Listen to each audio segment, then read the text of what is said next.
মেয়েদের আবার গোঁফ দাড়ি থাকে নাকি? গোঁফ দাড়ি থাকা মানে তো সে ছেলে।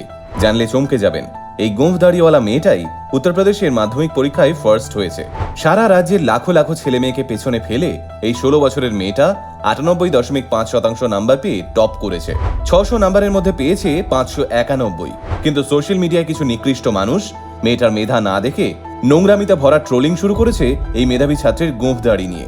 গত 20 এপ্রিল উত্তরপ্রদেশের মাধ্যমিক পরীক্ষার রেজাল্ট বেরোয়, আর তারপরেই উত্তরপ্রদেশ এডুকেশন বোর্ড গর্বের সঙ্গে স্টেট টপার প্রাচী নিগমের ছবি প্রকাশ করে।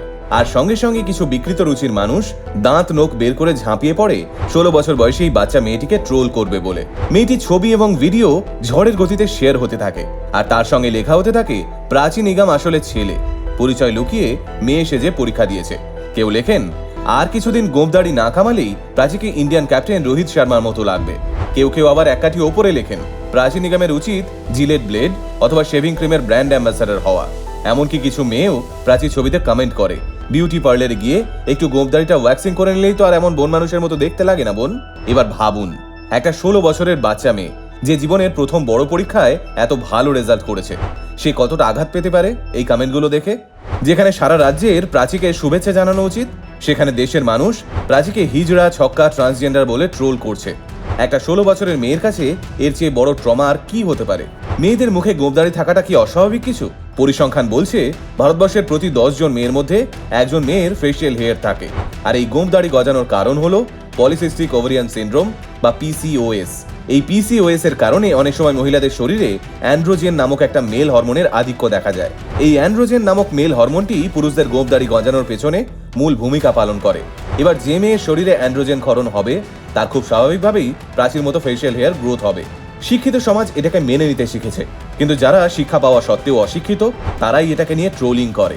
আর যারা প্রাচীকে পার্লারে যাওয়ার উপদেশ দিয়েছেন তাদের বলি, আপনাদের কাছে রূপচর্চাটা প্রধান হতেই পারে, তাতে কারো কোনো অসুবিধে নেই ম্যাডাম, কিন্তু একটা 16 বছরের মেয়ে কি করবে সেটা আপনাদের না দেখলেও চলবে। কারণ প্রাচী একজন মেধাবী ছাত্রী, আগামী দিনে ও হয়তো ডাক্তার, ইঞ্জিনিয়ার, বিজ্ঞানী কিংবা আইএএস আইপিএস হয়ে দেশের জন্য বড় কিছু করবে। তাই ওর এখন রূপচর্চার থেকেও বেশি প্রয়োজন মস্তিষ্ক চর্চা। মাধ্যমিকে লাখ লাখ ছেলে মেয়েকে পেছনে ফেলে সারা রাজ্যে প্রথম হওয়াটা মুখের কথা নয়, এর জন্য ঘন্টার পর ঘন্টা পড়াশুনো লাগে, অধ্যাবসায় লাগে। রিল ভিডিওতে কোমর দুলিয়ে হয়তো 2টো ফলোয়ার্স পাওয়া যায়, কিন্তু প্রাচীর মতো 600 নম্বরের মধ্যে 591 নম্বর পাওয়া যায় না। তবে প্রাচীকে এভাবে ক্রমাগত নোংরা ট্রোলিং এর শিকার হতে দেখে প্রচুর ভারতীয় এগিয়ে এসেছেন প্রাচীর সাপোর্টে। এমনকি আমাদের বাংলা থেকেও প্রচুর মানুষ প্রাচীকে নিয়ে হওয়া এই নোংরামির বিরুদ্ধে সরব হয়েছেন।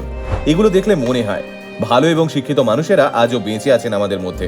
সেই সব প্রতিবাদে সামিল হওয়া মানুষদের আমরা কুর্নিশ জানাই, আর সঙ্গে সঙ্গেই কুর্নিশ জানাই 16 বছর বয়সী মিষ্টি মেয়ে প্রাচীকে। লড়াই তো সবে শুরু মা, তোমার সামনে এখনো অনেকটা জীবন পড়ে আছে। আমরা কামনা করি এই লম্বা সফরে তুমি যেন আরো সাফল্য পাও, যাতে একদিন এই ট্রোলাররাই তোমাকে নিয়ে গর্ববোধ করে। ভালো থেকো। চারপাশের নেগেটিভিটি থেকে দূরে থাকতে আজই ফলো করুন আমাদের Facebook page ultimate motivation. Ultimate motivation, বাংলায় মোটিভেশন, বাঙালির মোটিভেশন।